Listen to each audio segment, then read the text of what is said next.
Hi friends, तर स्वागत आहे तुमचं माझ्या नवीन ब्लॉगमध्ये। तर आता आम्ही आलो आहे महालक्ष्मी मंदिरच्या इथे।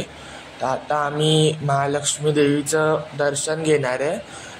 तर माझा व्हिडिओ शेवटपर्यंत नक्की बघा, म्हणजे तुम्हाला पण देवीचं दर्शन भेटेल। तर आता आम्ही एंटर होतो आहे मंदिराच्या इथे। तर मी तुम्हाला आता मंदिराच्या आजूबाजूचा परिसर आणि इथे अजून पण मंदिर आहेत ते पण दाखवीन। तर व्हिडिओ शेवटपर्यंत नक्की बघा आणि व्हिडिओ आवडला तर लाईक करा आणि माझ्या चॅनलला पण सबस्क्राईब करा। आम्ही दुपारच्या वेळेला गेलो त्यामुळे आम्हाला एवढी गर्दी नाही भेटली। बाकी टायमिंगला जास्त गर्दी असते, सकाळी किंवा संध्याकाळी गेलो तर खूप गर्दी असते। तर तुम्हाला मी सजेस्ट करीन की तुम्ही पण असं दुपारी जावा, म्हणजे तुम्हाला पण गर्दी नाही भेटणार। पण मंदिर 1 ते 3 मध्ये बंद असतं, तर 3च्या नंतर जावा, म्हणजे लगेच एवढी गर्दी नाही होत। नंतर 5 वाजल्यानंतर मग जास्त गर्दी व्हायला लागते। मंदिराच्या बाहेर खूप स्टॉल पण लागले, तुम्हाला काय घ्यायचं असेल तर तुम्ही इथून घेऊ शकतात। तर आता आम्ही एंटर होतोय मंदिरामध्ये। खूप वर्षांनी चाललोय मी पण, आधी लहान असताना गेलेलो, त्यानंतर आत्ता चाललोय।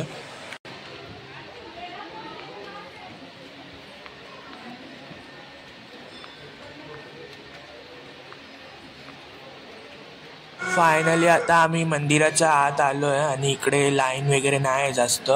नेहमी गर्दी असते थोडी, आज एकदम खाली आहे। आम्ही ऑड टायमिंगला आलो त्यामुळे आम्हाला लाईन पण नाही एवढी। तर आता आपण दर्शन घेऊया।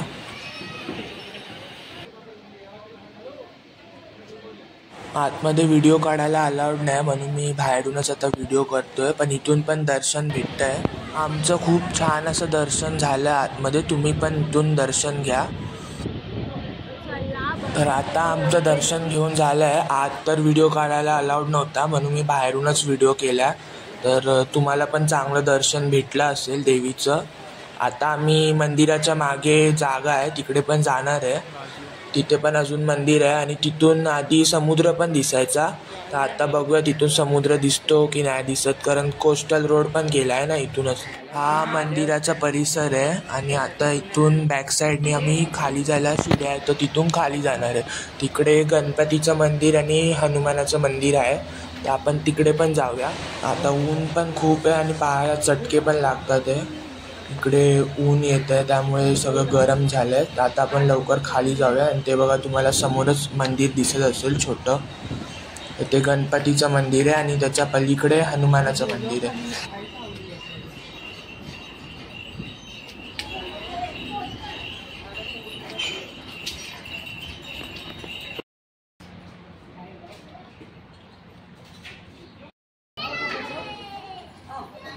तर हे बघा, इथून आधी पूर्ण समुद्र दिसायचा, तर आता इथून पाणीच दिसत नाही, नुसता रस्ता आहे।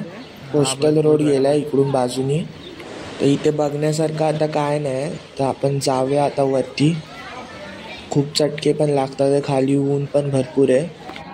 तर आमचं आता दर्शन करून झालं आहे आणि आता आम्ही इथून चाललो आहे। तर परत मंदिरमध्ये चाललो आहे, त्याच्यानंतर आम्ही घरी जाणार।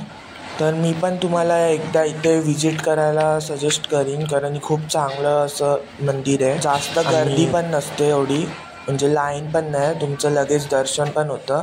तर आता आम्ही चाललो आहे आणि बसस्टॉप इथून जरा लांब आहे, 10-15 मिनटं चालायला लागतं, त्याच्यानंतर मग बसस्टॉप आहे। ते रोडचं काम चालू आहे त्यामुळे बसस्टॉप पुढे लावलं आहे कोस्टल रोडचं होते। तर इथे जवळ हाजी अली पण आहे, तुम्ही तिकडे पण वाटलं तर तुम्हाला जाऊ शकतात, पण आम्ही जात नाही कारण आम्हाला आता उशीर होतोय। तर भेटूया आपण आता पुढच्या व्लॉगमध्ये। गाईस, कसा वाटलं तुम्हाला माझा हा नवीन ब्लॉग? तर मला कमेंट करून नक्की सांगा आणि असेच ब्लॉग बघण्यासाठी माझ्या चॅनलला सबस्क्राईब करा। आपण आता नेक्स्ट ब्लॉगमध्ये, जो लवकरच येईल।